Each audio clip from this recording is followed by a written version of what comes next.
Assalamualaikum warahmatullahi wabarakatuh. Kali ini saya akan mereview secara singkat tentang keris pusaka berdapur brojol. Pemirsa bisa melihat ini potongan-potongan foto dari detail pusaka ini. Yang kalau kita lihat, berdapur brojol berpamor wengkon isen. Dan pamor-pamor yang dilingkupi oleh wengkon atau kalembung itu merupakan pamor tiban. Pemirsa bisa melihat kualitas dari pamor, tempat lipat, dan gradasi warna, baik besi aji dan pamornya. Jadi pamor yang dilingkupi oleh wengkon tersebut mulai dari sor-soran sampai tengah bilas sampai pucuk. Ya. Pada video kedua ini saya tunjukkan sandangannya. Jadi sandangannya Gayaman, ya, Gayaman Jogja, ya, Gayaman Jogja,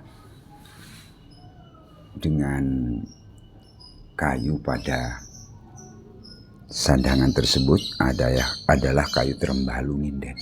Nah, ini video yang ketiga mengenai detail keris pusaka brojol berpamor wengkon isen Sumeneb sepuh era Majapahit, mulai dari sor-soran tadi tengah bila. Monggo pemirsa amati dulu ini tanpa pembesaran videonya. Jadi pemirsa sebenarnya tanpa pembesaran sudah bisa melihat betapa rumitnya, ya.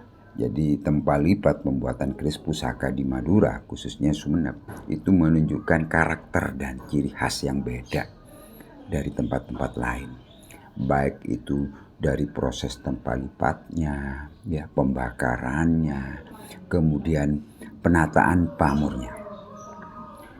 Keris pusaka ini tekniknya memang tempat lipat melumah, namun kalau kita amati pamornya sangat royal.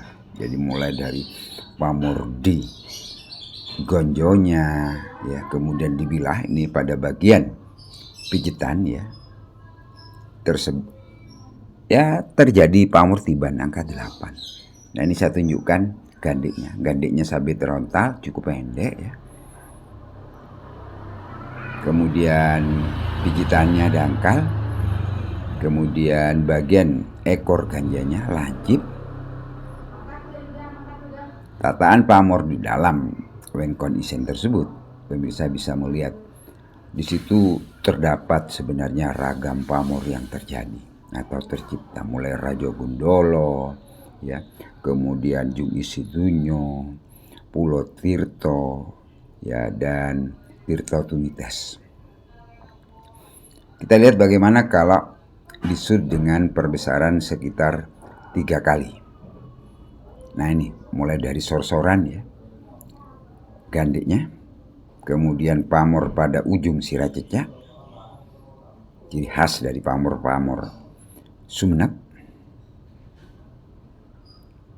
Kemudian di Belumbungan ada pamor tiban angka 8, di Gonjo ada pamor tundung musuh.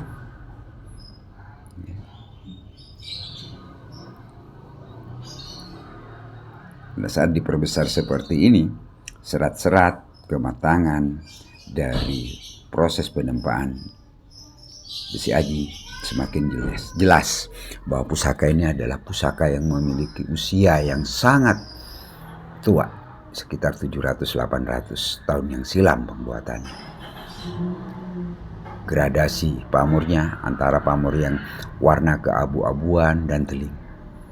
Dan perlu diketahui oleh para pencinta tosan aji, ini merupakan warangan lama. Kita lihat sisi yang kedua, mulai dari pamor pada pucuk, ya. Terus, nah, ini terdapat pamor Tirto Tumites, Pulo Tirto, ya, Jung Isidunyo, dan pamor tiban angka 8, ya, angka 8 yang pemirsa lihat dengan jelas di sini. Kemudian pamor Rajo Gundolo, pemirsa bisa amati pada bagian sor-soran. Ya. Komposisi atau dimensi dari keris pusaka ini antara panjang peksi dan panjang gonjo ini relatif sama, sekitar 7 cm. Ya. Kemudian panjang bilahnya 37 cm. Sirah cecaknya relatif kecil ya dibandingkan keris-keris pada era PB. Ekornya ya dari gonjonya Newgen ya, 1 titik sudut ya. Kemudian bilahnya melokpau, kalau orang Sumeneb mengatakan, atau Madura pada umumnya. Video yang terakhir ini saya shoot di luar ruangan dengan hanya pencahayaan dari sinar matahari, sehingga pemirsa mulai tadi pada sesi yang ketiga ini bisa melihat bagaimana detail rancang bangun ya. Kemudian proses tempa lipat dan material dari pusaka ini pada saat divideokan di luar ruangan, langsung pencahayaan dari sinar matahari. Sekian saja dulu ulasan dan review singkat mengenai keris pusaka berdapur brojol ya. Pamornya Wengkon Isen dengan beberapa estilasi angka dan pamor-pamor tipan yang lain. Ini video terakhir saya tunjukkan warangkanya ini ya. Pendoknya pendok buton, bawaannya lawasan dari bahan perak.